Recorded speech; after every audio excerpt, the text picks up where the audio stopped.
Welcome to edit your soul. आज अपनी हिदायत और रहनुमाई के लिए देखेंगे आस्तर की किताब और उसका 6वां बाब। बादशाह मर्दकी को सरफराज करता है। उस रात बादशाह को नींद ना आई, सो उसने तवारीख की किताबों के लाने का हुक्म दिया और वो बादशाह के हजूर पढ़ी गईं। और ये लिखा मिला कि मर्दकी ने दरबानों में से बादशाहों के 2 ख्वाजा सराओं बगतना और तरुश की मुखबरी की थी, जो अक्सर इस बादशाह पर हाथ चलाना चाहते थे। बादशाह ने कहा कि इसके लिए मर्दकी की क्या इज़्ज़त व हुर्मत की गई है। बादशाह के मुलाजमों ने जो उसकी खिदमत करते थे कहा कि उसके लिए कुछ नहीं किया गया। और बादशाह ने पूछा कि बारगाह में कौन हाजिर है।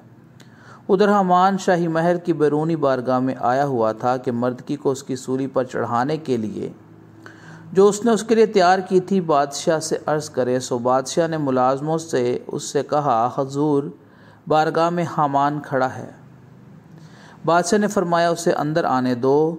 सो हामान अंदर आया और बादशाह ने उससे कहा, जिसकी ताज़ीम बादशाह करना चाहता है उस शख्स से क्या किया जाए। हामान ने अपने दिल में कहा कि मुझसे ज़्यादा बादशाह किसकी ताज़ीम करना चाहता होगा।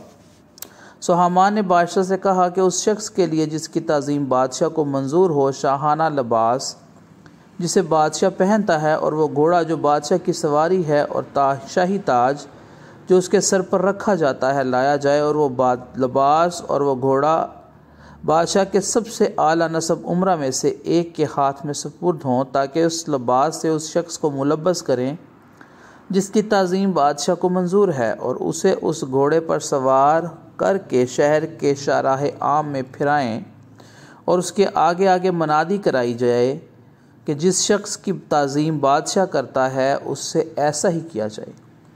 तब बादशाह ने हामान से कहा, जल्दी कर और अपने कहे के मुताबिक वो लिबास और घोड़ा ले, और मर्द की यहूदी से जो बादशाह के फाटक पर बैठा है ऐसा ही कर। जो कुछ तूने कहा है इसमें कुछ भी कमी ना होने पाए। सो हामान ने वो घोड़ा और लिबास लिया और मर्दकी को मुलब्बस करके घोड़े पर सवार शहर के शाहराह आम में फिराया और उसके आगे आगे मनादी कराता गया कि जिस शख्स की ताज़ीम बादशाह करना चाहता है उससे ऐसा ही किया जाएगा।